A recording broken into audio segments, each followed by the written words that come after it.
In this video, I'm going to show you how to easily change all of your listing expiration dates in one shot. Okay, let's go ahead and dive in.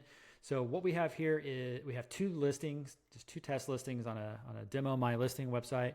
And we see that the expiration dates are 10/31, so December 31st of 2025.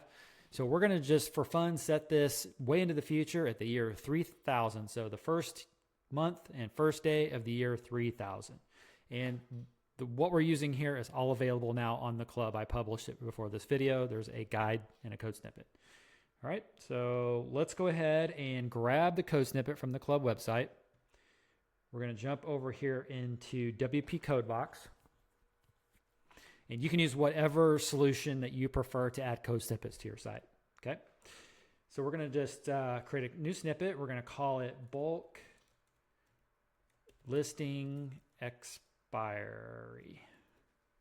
All right, and we want that code snippet type to be PHP, and we're going to leave all these other defaults. We're going to paste in the code snippet from the club, and we're going to change line 8, which as it is in this instance, is line 8. On your website, however it is that you implement code, it may be different, but you just want to look for like line 6, 7, or 8, or 9, like whatever line has this date in there, and you want to just change the date to whatever you want it to be. So again, we're going to just for fun do the first month and the first day of the year 3000. So we're going to save our snippet. We're going to enable it. We then need to go over to the front end of our site, and we need to punch in a specific URL. Again, this is all provided from the club. We're just going to paste that in, and we're going to hit enter.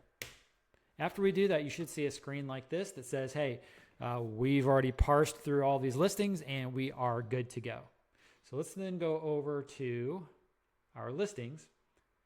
And remember before, they were a different date than what we see here, which now we have January 1st in the year 3000. So just that easy. Imagine if you have hundreds and hundreds of listings.